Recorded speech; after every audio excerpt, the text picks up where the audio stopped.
Bismillahir Rahmanir Rahim. Assalamu alaikum wa rahmatullahi wa barakatuh.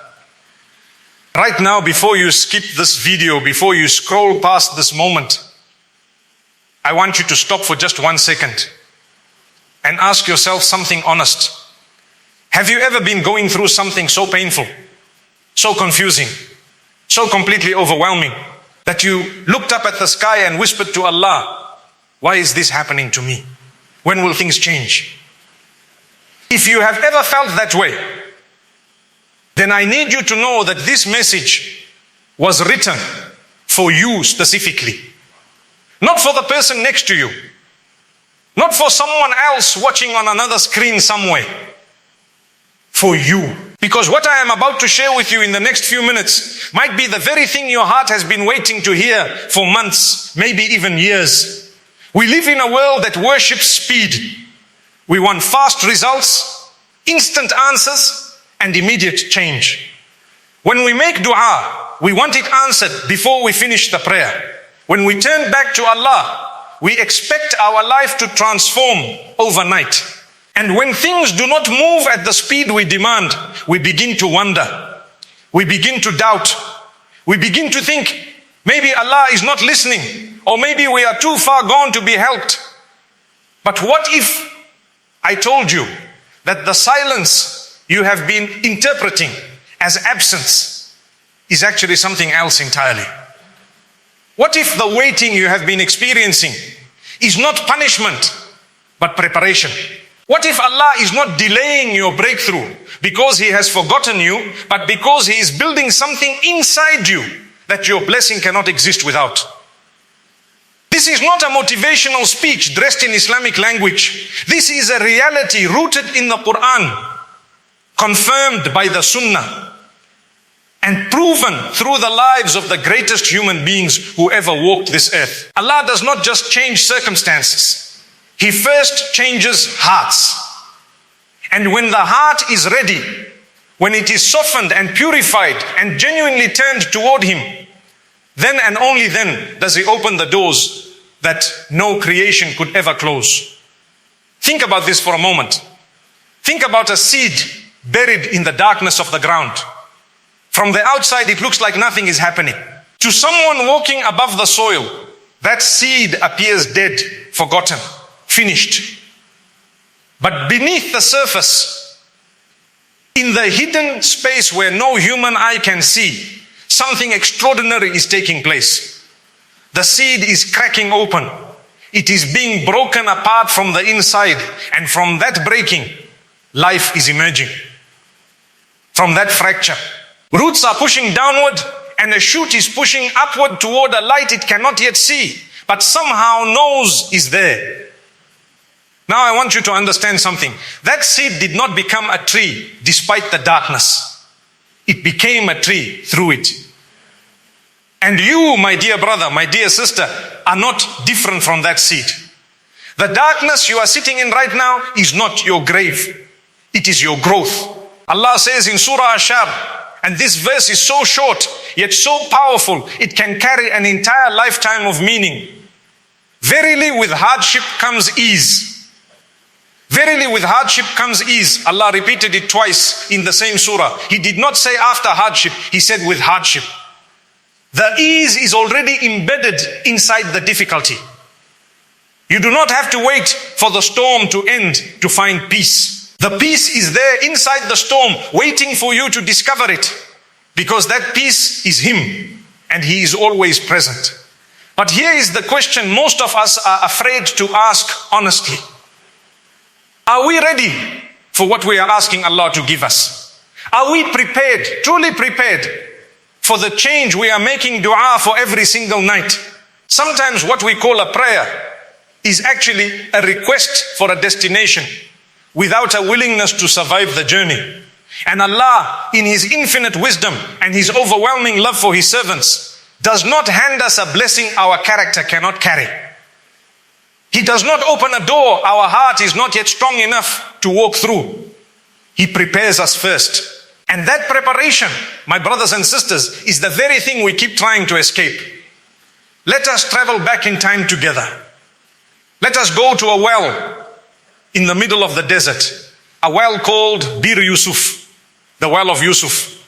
A young boy, 17 years old, the most beloved son of one of the greatest prophets, thrown into a dark pit by his own brothers, people who were supposed to protect him, people who shared his blood and his home and his memories. And in that darkness, what did Yusuf alayhi salam do? Did he curse his brothers? Did he bargain with Allah? Did he say, I am the son of Yaqub, the grandson of Ishaq, the great grandson of Ibrahim. This cannot be happening to me? No, he held on. He trusted. And Allah did not just rescue him from the well. Allah used the well to begin a preparation that would take years, that would include slavery and false accusation and prison, all before the palace, all before the power, all before the reunion, all before the moment his brothers stood before him and he said the most beautiful words ever spoken in the face of betrayal. No blame will there be upon you today. Allah will forgive you, and He is the most merciful of the merciful. Do you understand what that means? The betrayal was the beginning of the blessing. The well was the entrance to the throne. And every single layer of pain that Yusuf endured was not random suffering. It was a curriculum. It was Allah enrolling His beloved Prophet in a school with no walls and no classroom, teaching him patience and trust and gratitude and humility. Because a king who has not known loss will rule with his ego and not his heart. Allah knew Yusuf would one day hold the food supply of an entire nation. He knew millions of lives would depend on the decisions of this man. And so He prepared him in the most thorough, most difficult, and most complete way possible. Not because He did not love Yusuf, but precisely because He did. So when you look at your life right now, when you look at the thing that has been breaking you slowly, the relationship that ended, the job that disappeared, the health that declined, the dream that crumbled, the door that closed so firmly it felt like it was sealed forever. I want you to hear this with your full heart. Allah is not punishing you. He is preparing you. He is enrolling you in a program designed specifically for the person He intends you to become. And you cannot graduate to that version of yourself by skipping the coursework of this moment. Have you ever thought about what your heart was like before everything started going wrong? Be honest. Were you praying all 5 prayers on time? Were you reading Qur'an with presence and reflection? Or was it just a ritual? Were you truly grateful for what you had? Or were you always looking at what someone else possessed? Were you remembering Allah throughout your day? Or was He the last thought before you slept and the first request you made when something went wrong? I am not asking to make you feel guilty. I am asking because Allah sees what we cannot see about ourselves. He knows the version of us that is hidden beneath the layers of distraction and comfort and spiritual laziness. And He loves us too much to leave us there. The Prophet told us something that should stop us completely in our tracks. He said, as narrated in Sahih Muslim, that the greatest reward comes with the greatest trial. When Allah loves a people, He tests them. Whoever accepts it attains His pleasure, and whoever is discontent with it attains His wrath. Read that again slowly. When Allah loves a people, He tests them. Not when He is angry with them, not when He has abandoned them, when He loves them. This means your trial is not proof of Allah's distance. It is evidence of His closeness. It is a sign that He is paying attention to you, that He is invested in your growth, that He wants more for you than the comfortable, half-present, spiritually disconnected version of yourself you have been settling for. And here is something that very few people talk about. The heart must be broken before it can be rebuilt correctly. Not destroyed, not crushed beyond return, but broken open the way a fist must open before it can receive a gift. When we are comfortable, when life is smooth and easy and going exactly as we planned, we tend to hold our hearts tightly. We hold our plans tightly.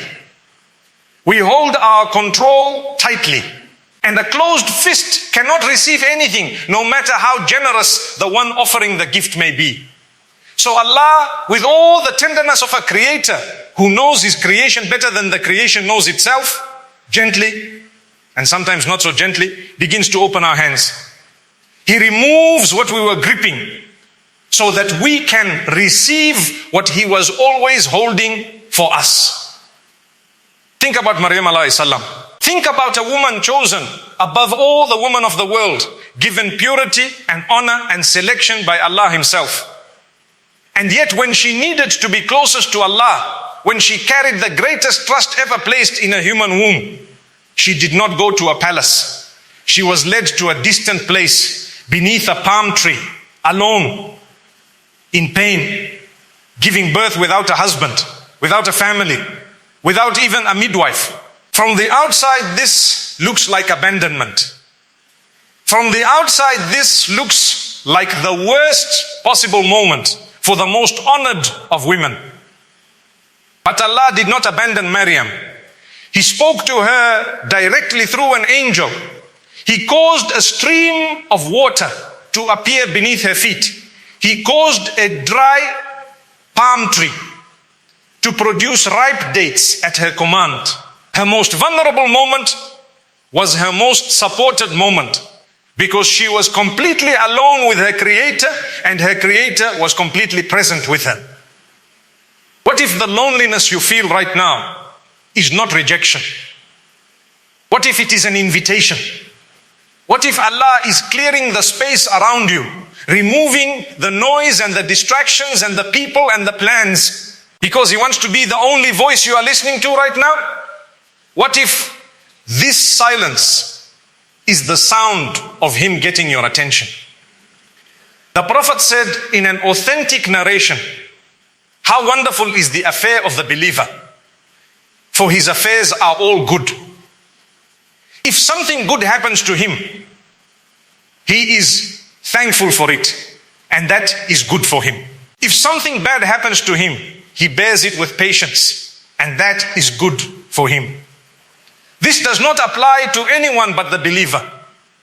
Every single thing that enters the life of a true believer, every single moment of joy and every single moment of grief, becomes a vehicle of goodness. Not because the pain is not real. It is real. It hurts. We are allowed to cry.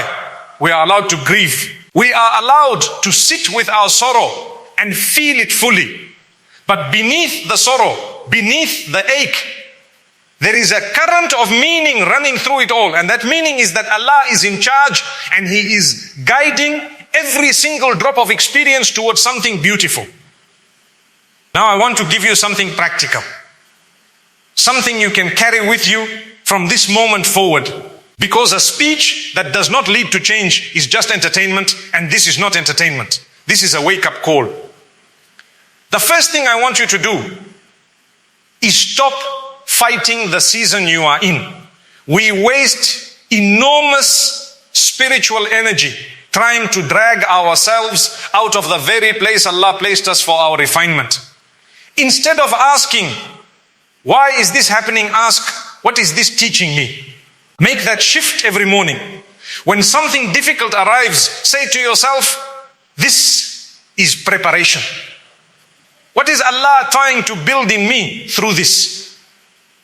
That question alone will transform your relationship with pain. The second thing is to protect your connection to Qur'an during difficulty. This is when most people pull away from the Qur'an because they feel unworthy or too heavy to open it. But this is exactly backward. The Qur'an is a healing, and you do not stop taking medicine when you are most sick. Open it even if you cannot understand Arabic. Open it even if the tears come before the words. Open it, because Allah put barakah in that act regardless of how broken you feel in the moment you sit down to read. The third thing is to make your dua deeply personal. Not the formula, not the list, but the conversation. Talk to Allah the way you would talk to the one who loves you most. Because he is the one who loves you most. Tell him you are confused. Tell him you are tired. Tell him you trust him even though you cannot see the way forward. That honesty in dua is itself an act of worship that cracks open the heart and lets light in. The fourth thing is to look for the blessings he has already placed in your life that you have been overlooking because you are so focused on what you do not yet have. Gratitude is not a feeling. It is a practice. It is a deliberate turning of the eye toward what is already present. And when you practice it consistently, something shifts inside you. Your anxiety decreases not because your problems disappear, but because your perspective expands and you begin to see your life through the lens of abundance rather than lack. And the fifth thing is this: trust the timing. There is a concept in Arabic called tawakkul, which most people translate as trusting in Allah. But it goes deeper than that. It means to tie your camel and then release your grip on the rope. It means to do what is in your power to do and then genuinely surrender the outcome to the one whose power has no limit. True tawakkul is not passive. It is the most active form of faith because it requires you to take action and simultaneously hold absolutely nothing. To work hard and simultaneously need nothing from the result. To make dua and simultaneously trust that Allah's answer is better than your request even when you cannot yet see why. Your life is not a series of random events happening to you without meaning or design. Your life is a story being written by the greatest author, and the author loves his characters with a love that has no beginning and no ceiling and no condition. He is not trying to break you. He is trying to build you. He is not withholding your blessing. He is preparing your heart to receive it in a way that will not corrupt you, will not overwhelm you, and will not be wasted on a version of you that was not yet ready. The water that carves the canyon does not hate the rock. It simply has a destination. And over time, through consistency and persistence and divine design, it transforms the hardest stone into something breathtakingly beautiful. You are that canyon. You are being carved into something the world has not yet seen, something even you have not yet imagined for yourself. And the one doing the carving has never made a mistake. Not once, not ever. So I leave you with this final thought. The next time you are sitting in your pain, the next time the dua feels like it is hitting a ceiling, the next time you cannot understand what Allah is doing in your life, remember this: Allah is preparing your heart. He is softening what was hard, opening what was closed, clearing what was cluttered, and strengthening what was fragile. He is not done with you. He has not moved on. He has not found someone more deserving. He is right there, closer than your jugular vein, as he told us in his own book, building in you a capacity for a life you have not yet been able to imagine, because your heart was not yet ready to hold it. Ya Allah, we ask you, by your most beautiful names and your most exalted attributes, to soften our hearts and fill them with certainty in your plan. Ya Allah, we ask you to make our trials a purification and our patience a source of light. Ya Allah, when we cannot see the way forward, let our trust in you be the light that guides us through the darkness. Ya Allah, prepare our hearts for the blessings you have destined for us and make us worthy of receiving them in a way that increases our gratitude and our closeness to you. Ya Allah, do not let us confuse your silence for absence. Help us to hear your presence in the stillness. Ya Allah, we have no one but you.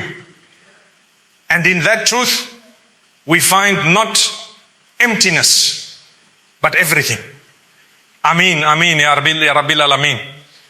If this message reached your heart today, then please share it with someone who needs it right now. You never know which word, which moment, which sentence in this speech is the exact thing someone you love has been waiting to hear. Subscribe so that you never miss a reminder, And make dua for those who put their hearts into creating this content for the sake of Allah alone. Until we meet again, take care of your heart, for it is the house Allah looks at. And He loves it when the house is clean and the door is open for Him. Assalamu alaikum wa rahmatullahi wa barakatuh.